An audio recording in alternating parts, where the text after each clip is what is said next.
Bismillah. My dear brothers and sisters, today we discuss a critical matter, the impact of sin on the heart and soul. The heart is the vessel of faith, the place where true connection with Allah resides. But when sin enters, it begins to corrupt, darken, and weaken faith, leading a person away from the path of righteousness. The nature of sin and its consequences. Every sin, whether small or large, leaves a stain on the heart. The Prophet, peace be upon him, told us that when a believer sins, a black dot appears on the heart. If one repents, the heart is cleansed, but if sin continues, the heart becomes covered, blocking the light of faith. Allah warns us in the Quran. Nay, but on their hearts is the stain of the ill, which they do. Surah Al-Mutaffifin verse 14. When a person persists in sin without repentance, they no longer feel guilt. Their conscience becomes numb, and the sweetness of worship fades. The whispers of Shaitan become stronger, and the soul becomes accustomed to disobedience, leading to a dangerous path.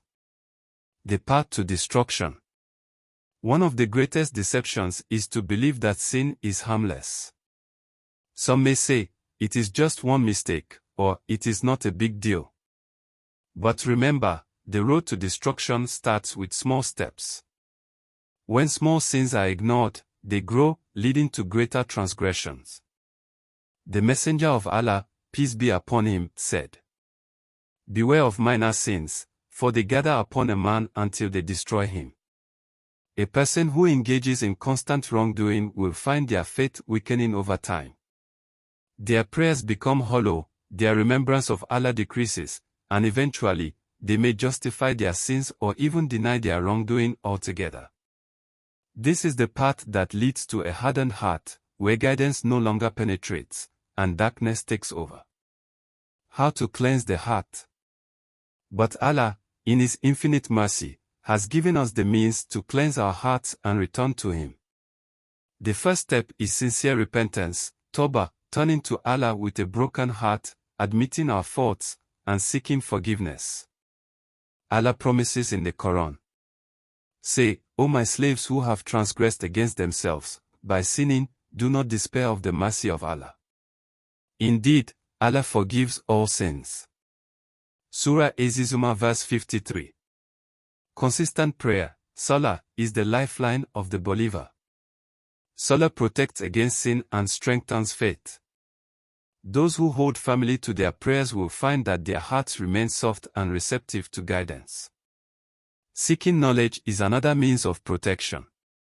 Knowledge helps us recognize the dangers of sin and increases our awareness of Allah's presence in our lives. The more we learn, the more we understand how to avoid pitfalls and strive toward righteousness. Keeping righteous company is crucial. The Prophet, peace be upon him, said, "A person is upon the religion of his close friend, so let one of you look at whom he befriends." When we surround ourselves with pious people, they remind us of Allah, encourage good deeds, and warn us against wrongdoing. On the other hand, bad company pulls us towards sin and weakens our faith. Final words. My dear brothers and sisters, do not allow sin to take hold of your heart. Do not let it darken your soul and take you away from Allah. Seek His forgiveness, return to Him with sincerity, and strive to keep your heart pure. Remember that the mercy of Allah is vast, and He loves those who repent and seek righteousness. May Allah purify our hearts, strengthen our faith, and guide us on the path of righteousness. Amin. Call to action. If you benefited from this message, share it with others, leave a comment with your thoughts, and remember to subscribe for more reminders. May Allah bless and guide us all. Jazakumullah khairan, and assalamu alaikum wa rahmatullahi wa barakatuh.